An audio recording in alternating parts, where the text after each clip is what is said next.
नमस्कार. आज मी सीफूड थाळी बनवत आहे. सर्वात आधी मी तिसऱ्यांचे सुके बनवत आहे. त्यासाठी मी तिसऱ्या साफ करून एक शिपली काढून घेते.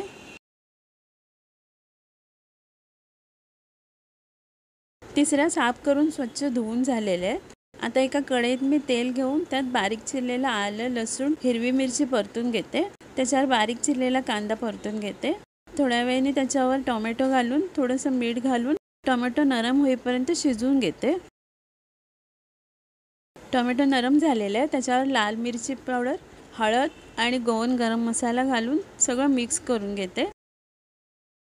आता शिंपल्या साफ केलेल्या त्या घालते आणि वरून थोडंसं पाणी घालून मिक्स करून घेते. 2 कोकमं घातलेली आहेत आणि झाकण लावून शिजवून घेते. वरून मीठ आणि किसलेलं खोबरं घालून मिक्स करून घेते आणि झाकण लावून पाणी सुकेपर्यंत मी त्याला शिजवून घेते. पाणी आटलेलं आहे. आता मी वरून कोथिंबीर घालते. तिसऱ्यांचे सुके तयार आहे. आता मी रावस मासा साफ करून घेते.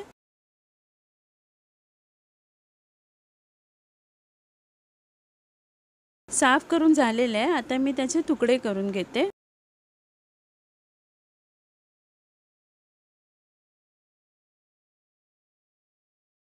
आता मी कढीसाठी वाटप काढते. त्यासाठी लागणारं साहित्य मी स्क्रीनवरती लिहिलेलं आहे. आता मी हे ग्राइंडरवर बारीक वाटून घेते. वाटप झालेलं आहे. आता मी भांड्यात काढून घेतलं. जरासं उकळी आल्यावर त्यात कांदा आणि मिरची घातलेली आहे. कांदा शिजल्यानंतर मी माशाचं डोकं आणि शेपटीकडचा भाग कढीत घालते आणि उकळी आल्यानंतर मीठ घालते. रावसाची कढी तयार आहे. मासे फ्राय करून घेण्यासाठी मी आलं लसूण पेस्ट, कोकम आगळ, लाल मिरची पावडर, हळद आणि चवीप्रमाणे मीठ घालून पेस्ट करून माशांना लावून घेते. आता एका डिशमध्ये मी तांदळाचं पीठ, रवा आणि लाल मिरची पावडर मिक्स करून घेतलेले आहे. माशांना दोन्ही बाजूने व्यवस्थित लावून घेते आणि तव्यावरती तेलामध्ये छान क्रिस्पी होईपर्यंत शॅलो फ्राय करून घेते.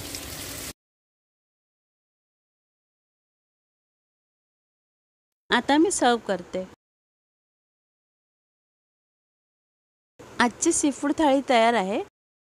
तुम्हाला आवडली असेल तर नक्कीच लाईक, शेअर, सबस्क्राईब आणि कमेंट करायला विसरू नका. धन्यवाद.